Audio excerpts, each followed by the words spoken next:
嗱，如果咁樣去講佛法嘅時候咧，我哋都好容易出咗個問題出嚟。我講咗就話，即係話如果你咁快講到呢一樣嘢嘅時候，你就會開始一刀切咗，就喺我喺真諦嗰一度嚟去講。咁嗰個人咧，點解佛陀話寧願執有都好過執空咧？因為我執有咧，我仲有識對同錯。所以龍樹菩薩講啦，若人要得呢個第一義諦，即係真諦，先依咩咧？世俗諦。世俗諦即係你要識得乜嘢叫做對，乜嘢叫做錯，就唔好話咁快脆咧，就講到咧唔好有對同錯呢樣嘢，咁就弊家伙。咁即係話咧，如果你連對錯你都唔知咧，咁佛陀喺個俗諦裏邊講咩？諸惡莫作，眾善奉行，係嘛？佛陀都有對同錯啊嘛。係嘛？叫你嗰啲唔好嘅嘢你唔好做啊！好嘅嘢你就多多做啊！咁呢個都係個分別心嚟㗎，係咪先？但係呢個係我哋起步嘅時候，我哋開始我哋個修行裏面，我哋要知道呢樣嘢。所以個學佛嘅弟子點解我話五戒十善惡同善已經係一個分別嚟㗎，啱唔啱啊？咁但係喺呢個分別嘅裏邊，就係俾你能夠去上路。去進步呢樣嘢先所以你話而家一個皈依咗嘅人，你受咗戒，你連喺個行為、你個身口意裏邊去做嘅嘢，你自己都唔檢點，你自己都唔進步，你點再上一步咧？啱唔啱啊？所以我哋而家咧，我佛教裏邊咧係一步一腳印嘅，唔好以為一講就講到高嗰啲嘢，喺個低層嘅所謂低層呢樣嘢，佢其實唔係低，係一體而兩面。講緊呢樣嘢，因為呢個係從因果法嚟講嘅，因果法、因緣法。因為你有一啲唔正確嘅觀念、唔正確嘅行為，你一定導致到你有唔好嗰個果。佛教講嘅因果呢度係非常之實嘅，所以點解我哋要喺呢個行為裏邊個五戒十善而打好咗呢個根基咧？咁另外咧就係我話我哋要知道呢個道理，知道乜嘢叫做啱。乜嘢叫做唔啱先？即係喺呢個俗諦裏面。咁然後咧，我哋仲要依教去奉行啦。即係話，當你知道乜嘢係唔啱，乜嘢係啱，你有冇去做咧？係咪先？即係你知道有啲嘢係惡嘅嘢，你唔好做啊；善嘅嘢你去做啊。但你有冇去實踐咧？佛陀雖然教咗你啫喎，但係你有冇去做先？所以我哋話成日話要去修行、修正，就係講緊呢樣嘢。如果你明白咗個道理，你唔去實踐嘅，你根本你就冇修，啱唔啱啊？你依學而不去修，不去進行，又唔去理解。你話我理解咗啦，我知道咧有啲嘢我唔應該做，但係你唔去實踐。所以話你唔喺聞思修，你就唔會證。所謂證量證悟係要經過學習體悟嗰個道理。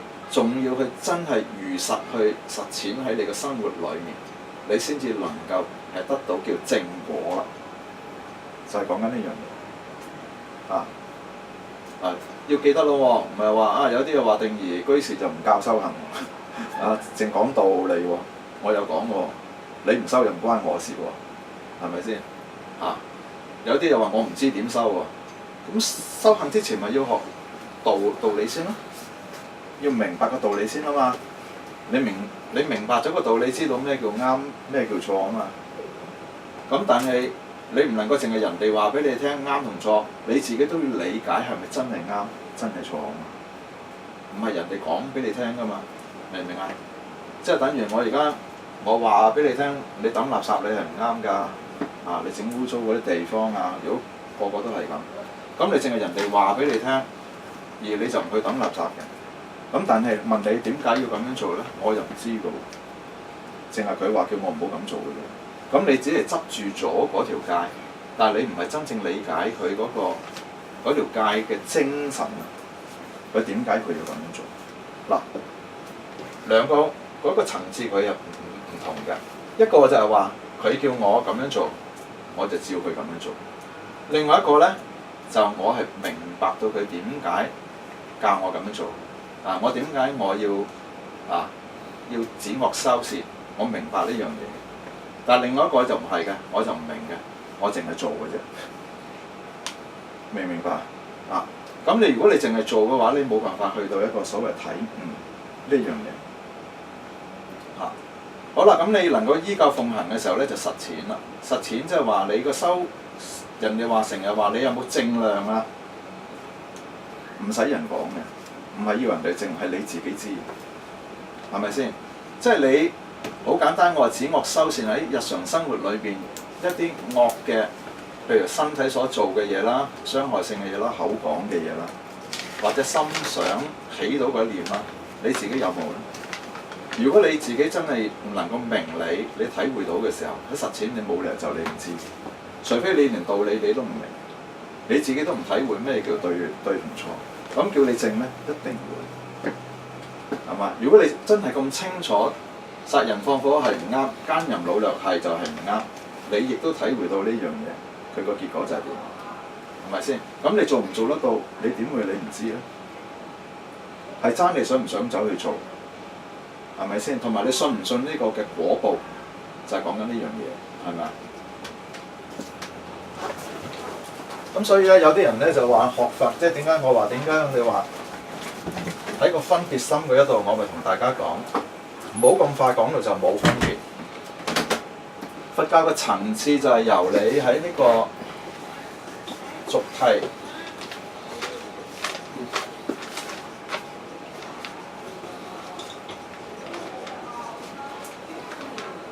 俗諦就係我哋講緊就係呢個所謂分別。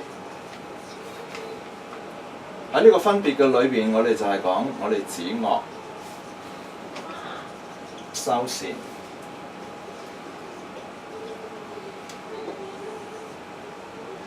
而真諦呢度咧，我哋能夠出嚟。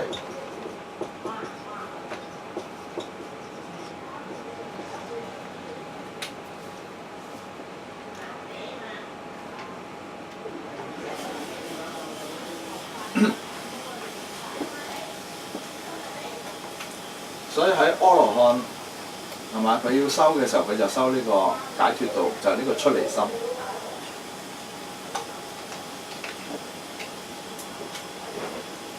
咁出嚟嘅時候，佢又要點樣咧？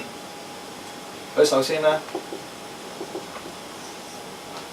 就要知道我同法係空嘅。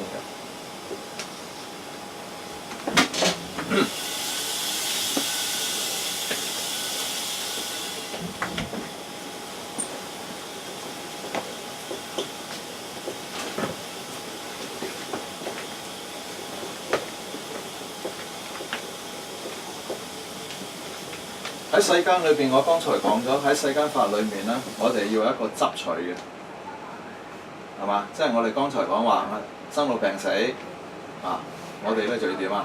我哋唔好死，我哋要求嘅嘢我哋要得。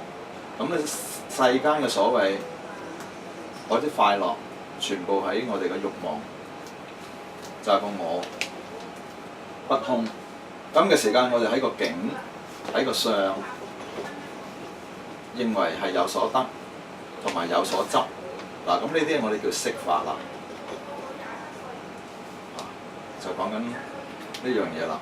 咁我哋覺得世間係好實在嘅，有真係有得有失嘅，真係有真正嘅快樂同埋有所謂苦嘅。咁嘅時間我哋咧就會點啊？我哋就會取。如果係嗰啲苦嘅時候，我哋就想點啊？去排斥。其實當你排斥苦同樂嘅時候咧，苦樂兩種咧都係執取嘅喎。嗱，你貪戀快樂，我唔中意苦，我執樂啦；我唔中意苦，我就執到苦啦。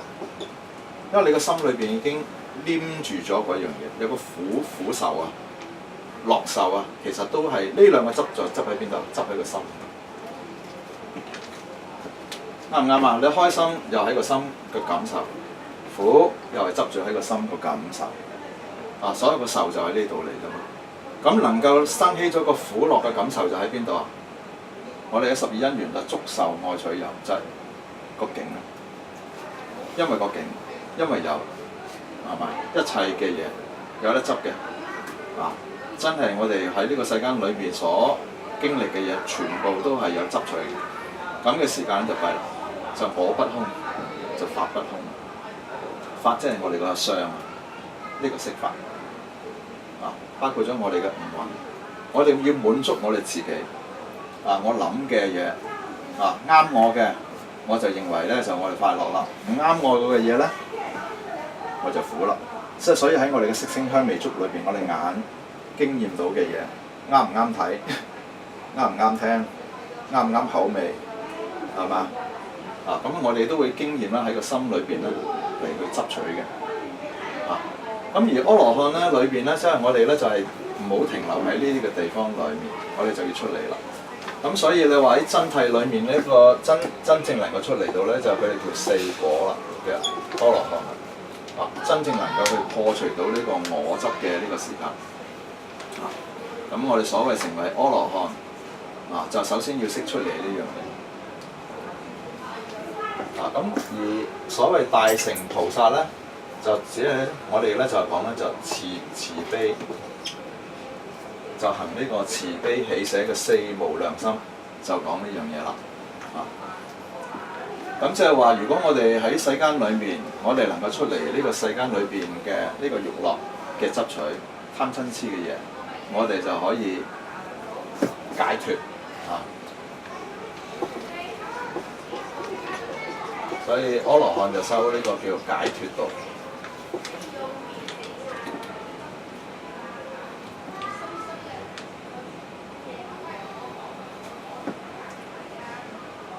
咁而家我哋大乘佛教咧就修咧叫做菩薩道啦，或者叫菩提道啦。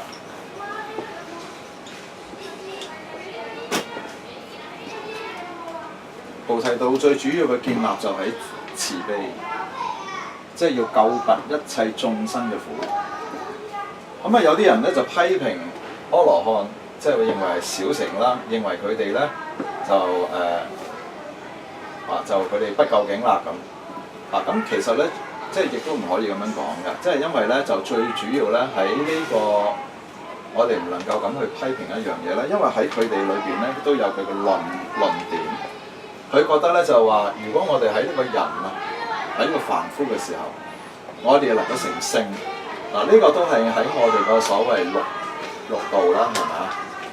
咁而家喺呢個四聖啊。即係我哋所謂四聖啊六法，四聖咧就包括咗我哋有聲聞乘啦、緣覺乘啦、菩薩乘同埋佛乘啦。咁喺呢個凡夫喺六道裏邊輪轉，佢首先要解脫，解脫即係話佢做好咗佢自己先，即係等於我用一個比喻啦。你想去救人，你首先咧你要自己都要識游水。自己係個救生員，啱唔啱啊？如果你自己都修唔成嘅時候，你話你想去慈悲，你去救人嘅時候，有冇可能啊？即係你自己都唔掂，咁你點救人哋咧？咁所以咧，即係話我哋阿羅漢，首先佢哋就話佢哋自己要得解脫，即係佢能夠做到有呢個正量嘅功夫，係嘛？咁你話如果佢話我哋有呢個正量嘅功夫啦，但係我咧就冇呢個慈悲心嘅，咁呢個就好似我哋話你唔入於大乘嘅思想。大乘即係佢話好似架車，係嘛？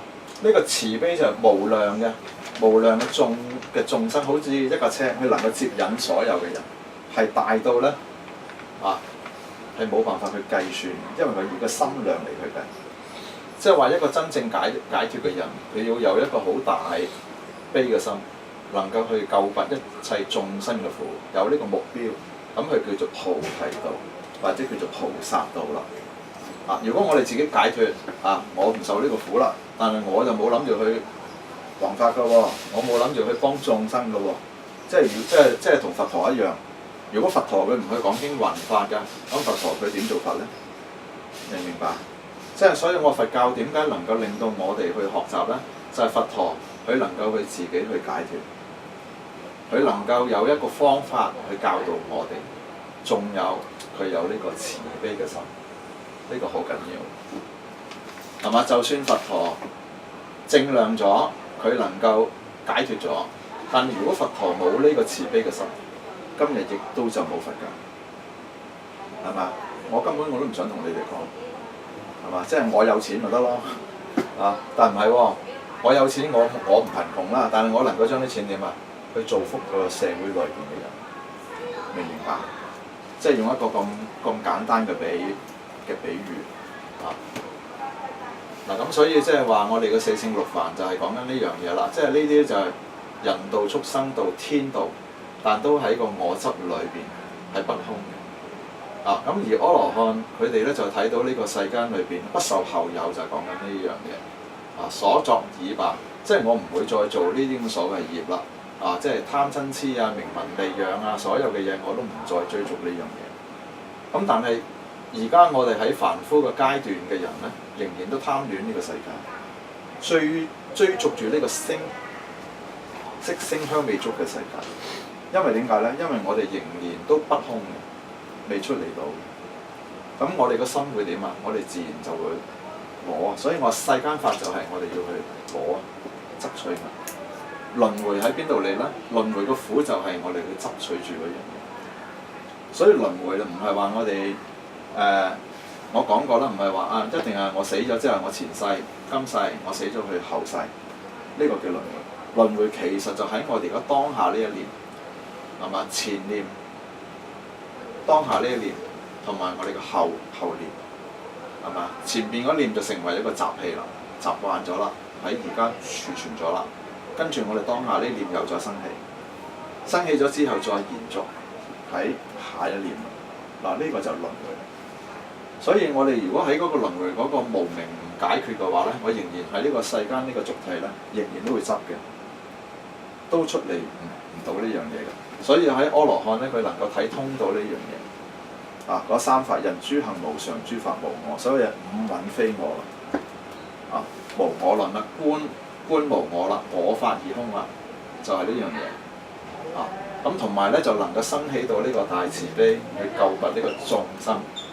咁所以佛教裏邊咧，一個係提倡智慧點樣可以去解決，另外一樣嘢咧就提供咗佢個慈悲喜捨四無量心，就講緊呢樣嘢啦。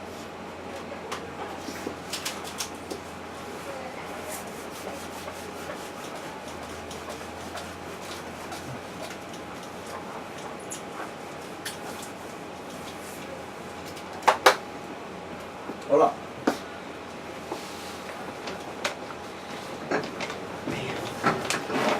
唔好意思，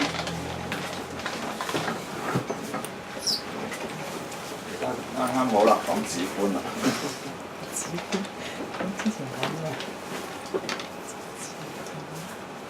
嗱，上次我哋咧講過咧止咧。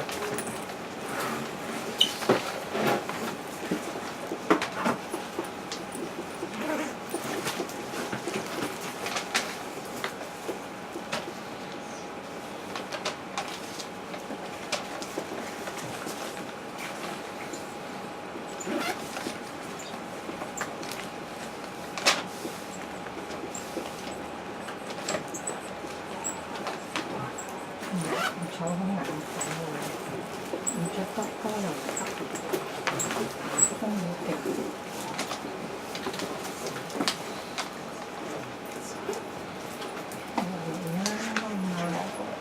兩個仲有啊？開工都幾點？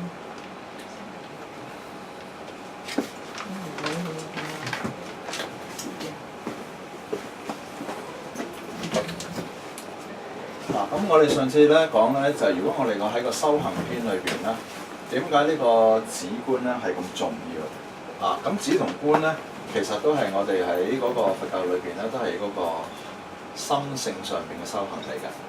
啊，心性嘅覺知，啊，即係我哋先有呢個智慧。咁如果喺我哋平時咧，我哋淨係喺之前咧。淨係得個理明啦。嗱，理明咧，我哋咧就話咧，就係呢個係透過喺經論學習，而能夠得到呢一個咁樣嘅方法，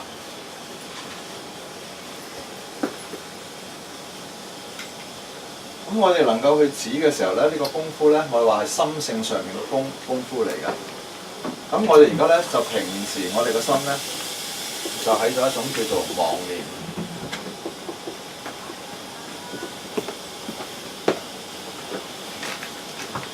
呢個妄念咧就係我哋平時裏邊嘅一個習氣，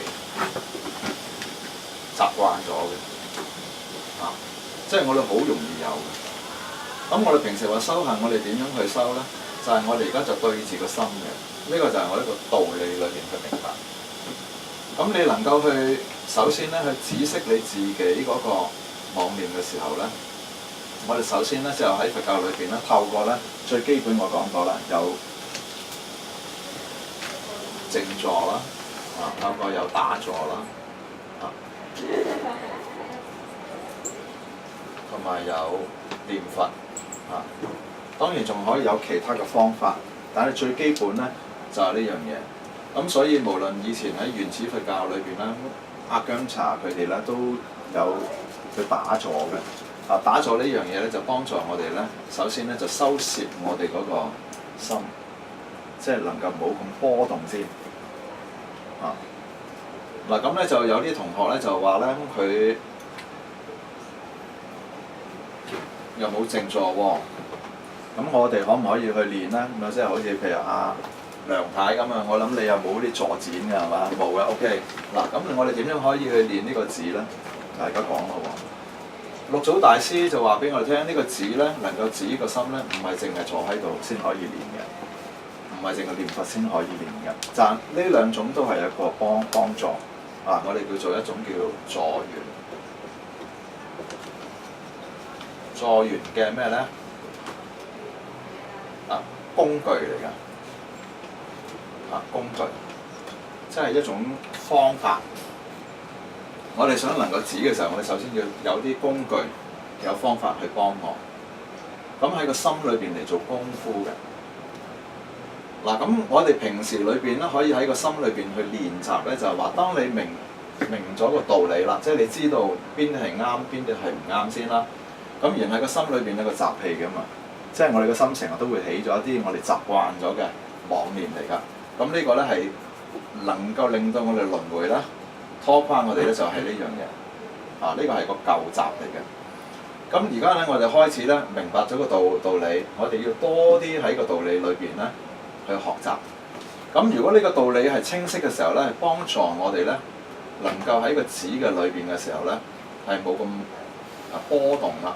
因為我哋有咗呢個做一個資糧。咁而家我哋呢個止咧，我哋開始嘅時候咧，我哋首先咧，我哋呢度寫咗咧就係要覺知、覺醒同埋覺行啦。呢個心念我哋平時咧起個妄念咧，我哋係唔知嘅，因為我哋平時都習慣咗我哋去諗啲嘢，諗咪諗咯，嬲咪嬲咯，中意咪中意咯，係咪啊？即係我哋直情你想去覺係冇可能。覺知即係你能夠睇到你自己起咗一個念，即係好似眼燈咁突然間有個鐘咁響緊係嘛？當你一起咗個妄念嘅時候，嚟啦睇住，但係以前咧唔知嘅，係嘛？冇咗個鐘㗎，啱唔啱啊？總之咪諗咯，係嘛？唔開心咪唔開心咯，即係呢個係我哋嘅習慣啦。咁但係而家我哋話修行啊嘛，修行嘅時候一定係離唔開即係除咗個戒啦，我哋講嗰個止惡修善啦。但係呢個係心性上面嘅功夫嘅時候，我哋要去訓練，係嘛？我哋能夠令到個心唔好咁習慣走咗出去，我哋要識得要將呢個波動嘅妄念嘅心能夠止。咁嘅時間，我哋首先要覺，就話我哋睇到我哋自己起咗呢念。唔係話一修止觀，我要止咁就即刻唔諗嘢，係嘛？冇可能嘅喎，係咪先？咁我哋都唔係咁叻嘅，咁慢慢嚟啦。咁當我哋能夠覺知嘅時候，我哋睇到呢一念，我哋點咧？我哋上次講咗咧，就係話不形不拒呢個就係我喺秀峰禪院裏邊學嘅坐禪啦，大觀禪師佢哋教啦，不形不拒。咁點解解釋俾你聽？乜嘢叫不形不拒喎？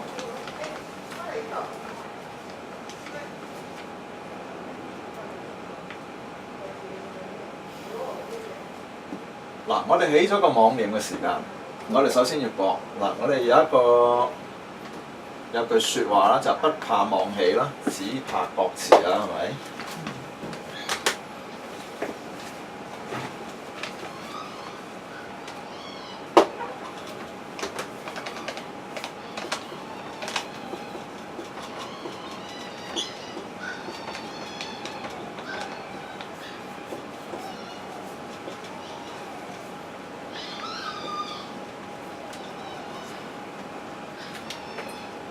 不怕妄起，只怕覺遲。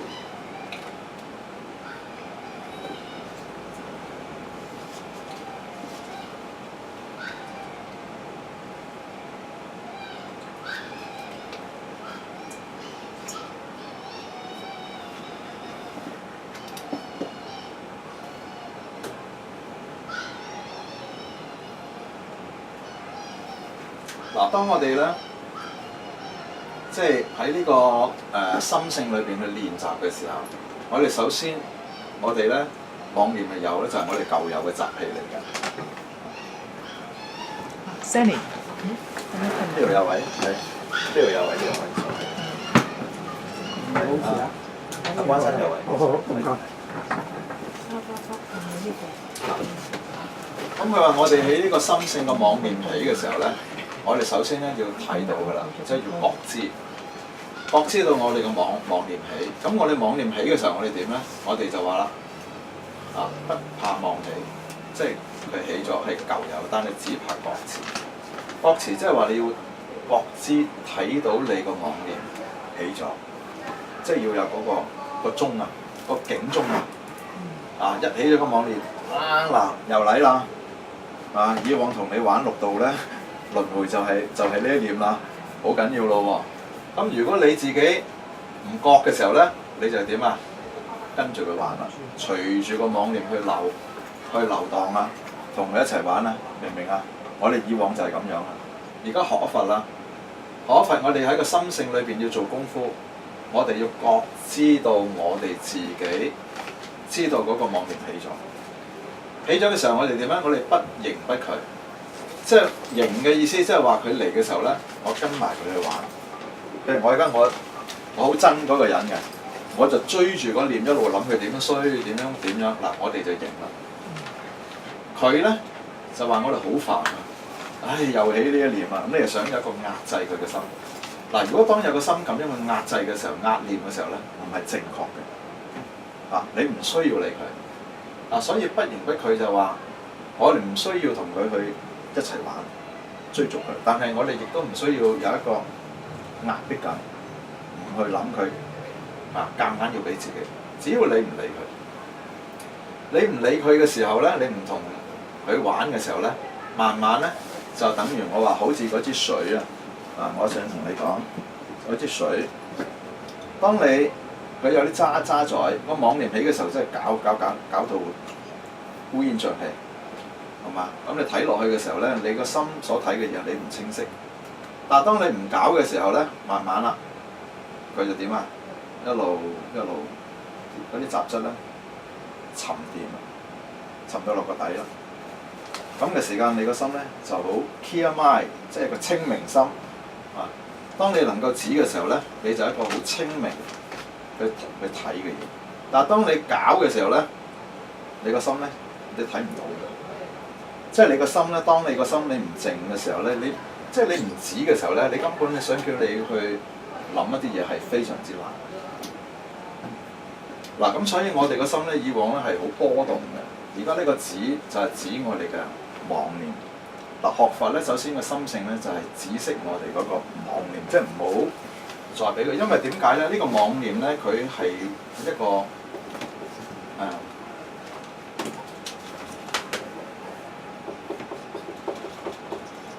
一個種子嚟嘅。當你個妄念一路大嘅時候，你個種子咧一路大，佢會發芽。所以日常我哋嗰個心裏邊咧，就係過往生裏邊咧，就係呢一個所謂阿賴耶識儲存咗就係我哋呢個種子。如果呢個種子越大嘅時候，你個妄念咧就你個習氣咧更加大。呢個好緊要啦。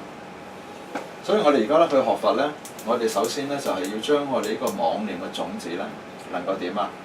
唔好再灌溉啦，唔好淋水啦。即係你淋水，你咪跟佢咯，一路諗咯。當你一路諗嘅時候，佢又一路點啊？一路開花結果。我哋而家咧就開始咧就係唔好再跟佢玩，要覺知到呢個習氣又出現啦。咁嘅時間，我哋開始啦，伏住個心啦，可以啦，即係嗰啲渣滓慢慢一路喺個底。咁嘅時間，我哋個心咧，我唔搞嘅時候，個心咧就處於係一個，因為止嘅時候咧，我哋個心咧可以定落嚟，所以止而後能定，即係個心咧好安然。咁嘅時間咧，即係有啲人喺個禪坐裏邊咧話，突然間有一種咩好靜嘅境界呢個咧就係佢喺個禪定嘅裏面咧個功夫咧，能夠安住個心嘅時候咧，佢就產生咗一種靜嘅境界出嚟。其實呢個靜嘅境界咧，都係一種妄念嚟嘅，只不過係一個波動嘅心轉換咗去另外一個自己個境界。咁所以喺佛教裏邊咧，呢個所謂嘅境咧，都唔好執佢。唔好執佢咁你唔執佢嘅時候咧，即係我哋個心咧就去到一個好清晰嘅地方嘅時候，我哋個心咧就可以點啊？呢個靜咧就引發咗個觀啦。而家對個止嗰度有冇問題啊？有冇同學係唔清楚㗎？即係點樣我哋個心點解要修止？點樣可以能夠做到止定靜呢樣嘢？我剛才同大家講咧，我哋本身就係一個妄心嚟㗎，即係我哋平時已經係儲存咗呢個妄念嘅習氣，就我哋嘅種子。咁我哋而家想聽經聞法之後，我哋明白咗呢個經論啦。咁但係我哋都未喺個心性裏邊去修行㗎，我哋淨係喺個理論嗰度嚟講嘅啫嘛，係嘛？